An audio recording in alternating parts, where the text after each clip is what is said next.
Seth said, "Hey, Brian and Jay, it's Seth from Buffalo. I can't make it again, but got to say what's up. Also, any idea on what a goanna lizard is? I read an article about them and had no idea they existed. Stay safe." So what is Seth saying he can't make it again? I think maybe he can't make it to the podcast. Don't worry about the goanna. I know he can't make it to the podcast. Okay, good. Yeah, goanna is a monitor lizard. Oh, okay. It's just a monitor lizard. I've actually never seen one. Yeah, Australian. It's all goannas. Goannas all monitor lizards. Oh, so like there's okay. a Nile monitor would be called a goanna.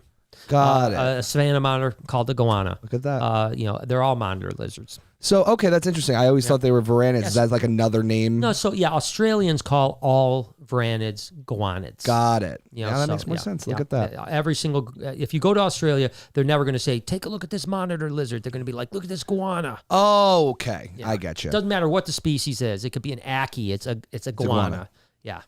Mac threw $5 for love. Thanks, love Mac. You, bud. Appreciate you, brother. Is that our Mac? Yeah, it's our Mac, dude. Mac, I still can't believe. I gotta ask Mac to send us a picture of him and his dad. Yeah, can you do that, Mac? I want love to see you, bud. this, man. I'm like obsessed because I love that show. Yeah, so my much. mom did and too. And he was one of my favorite characters. I love that. So Mac's dad was on Welcome Back, Kotter, and that was one of my favorite shows growing up. So thank you.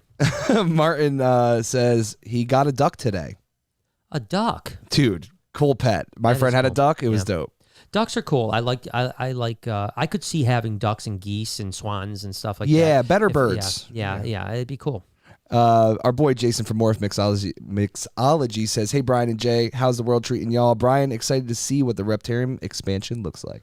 Thanks, brother. I appreciate it, man. I'm excited too, and that's why I've got to not lose my focus right now on what my vision is, right? Because this is a thing I've had happen throughout my entire life is that I will throw a vision out and people will tell me not to do it. Yep. And then when it's done, with the Reptarium too? Exactly. Reptarium 1.0, 2.0, same exact thing. People are saying, don't do it. This isn't going to work. This isn't going to work. And then when it's done, they're like, oh my God, this is so great. Oh my God. And I'm not saying I'm great. I'm just saying that I need to stay true to my vision. Now, granted, we're still in the fact-finding mode, right? There's a lot of things that have to happen before I pull the trigger. Yep. And there's a chance I may never pull the trigger. It's true.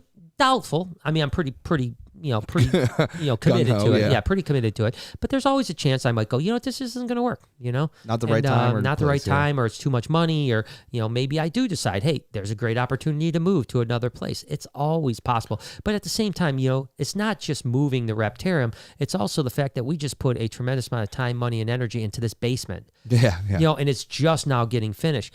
This has to all just go too, you know what I mean? That's what people don't understand. The $60,000 we spend on this basement, just what gets demolished. Yeah, exactly. You start putting that into it. In fact, all right, you move $60,000 here. The probably $200,000 I put into the building in other ways, so that's $260,000 I put into this building. I'd have to just walk away from that, which is crazy. Which is a lot of money to walk away just because someone thinks that we should do something different. Now again, if you were in my shoes, you'd probably be thinking a lot differently. Yeah, I agree. And then Rare Dog says, "You don't know me because we have never met. We all care about you more than you will ever know. You opened your life and heart to us. We are grateful and blessed to say we are friends. We just haven't met yet." Well, I appreciate that. And truthfully, you guys are my family. I mean, you guys, I love you guys so much. There will never be a day that goes by that I'm not forever grateful for every single person that supports me.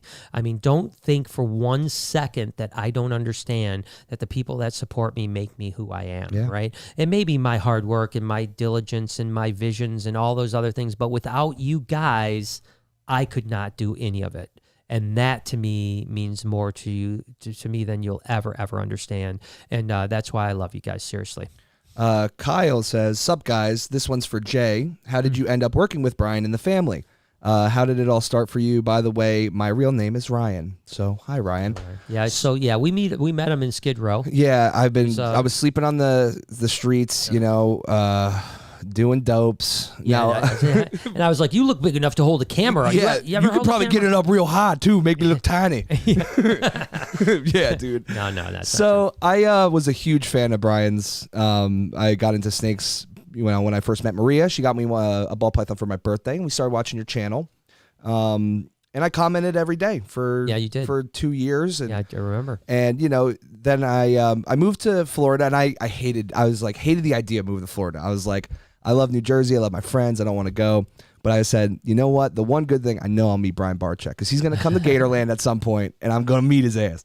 And worst day of your life. Turns out that literally, like, I think I was there for what, 6 months maybe, and you were coming to Florida, and you're going to Gatorland. I hit you up on YouTube, said, hey, what day are you going, and how can I meet you there? And we met up and got to talking. We were both very, had similar interests and like-mindedness. So he flew me out here. We worked for a week together and to see if it would work. We fell in love, and the rest is history. And then we had babies. And we've had babies now. And now we got a Pac-Man machine in our basement. We got you guys don't even understand what's coming, dude. You guys don't understand what's coming. But so that was it. And I've met met the family and everybody, and yeah, I love them. So great. We're really blessed, and this is, by the way, for those of you guys that think we should change our content, we're going to be pretty much a Pac-Man vlog. We're going to be streaming on Twitch. Twitch. We're going to do. Do you think that there could be something there?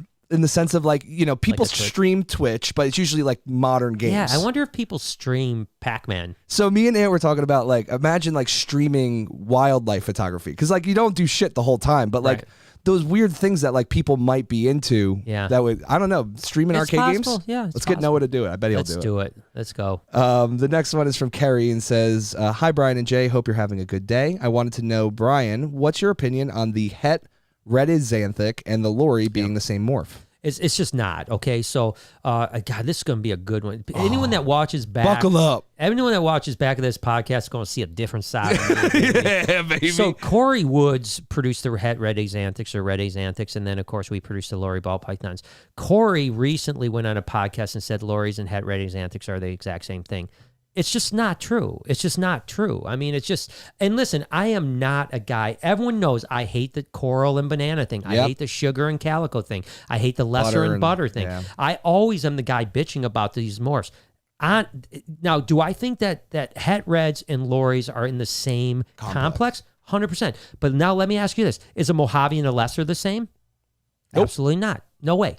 That's exactly what's going on. I liken the Het Red to the Mojave and the Lori to the lesser, right? Because it's a more extreme version of a very similar morph, right? Yeah. So yes, they are similar, probably in the same complex, but are absolutely 100% not the exact same thing. And honestly, I think the reason Corey said this is because no one cares about Het Red Xanthics, and now everyone's getting into the Lori project. Like everyone's like Lori. Like, I mean, we're selling Lori project like crazy right now, and it's really picking up steam. And I think he thinks that he's left behind because the Het Red Xanthics aren't being sold. They're very cheap and no one seems to want them. Because the truth is, the super the Red Xanthics, the double expression, it's just not that interesting looking compared to a super Lori ball. Right. Yeah.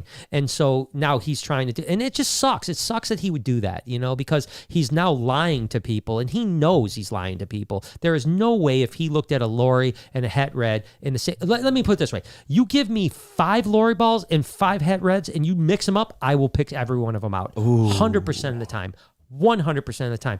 You put 10 butters and 10 lessers together, nobody picks them out. You put 10 coral glows, 10 bananas together, no one picks them out. You put 10 sugars and 10, no one picks them out. See what I'm saying? Yep. So that's the truth. And that's not me selling, because I don't give a shit about making money off of Lori balls, okay? That is not my, as a matter of fact, I hardly ever sell them. I know that we have them all. Everything. And it's not because I'm, I don't breed reptiles for a living, people. I've got no dog in the race. I'm just telling you the truth, period. And that's it. And that's all you need to know, Kerry. All right, man, I'm fired up. I love this, dude. This is a good time. Can we rail this in?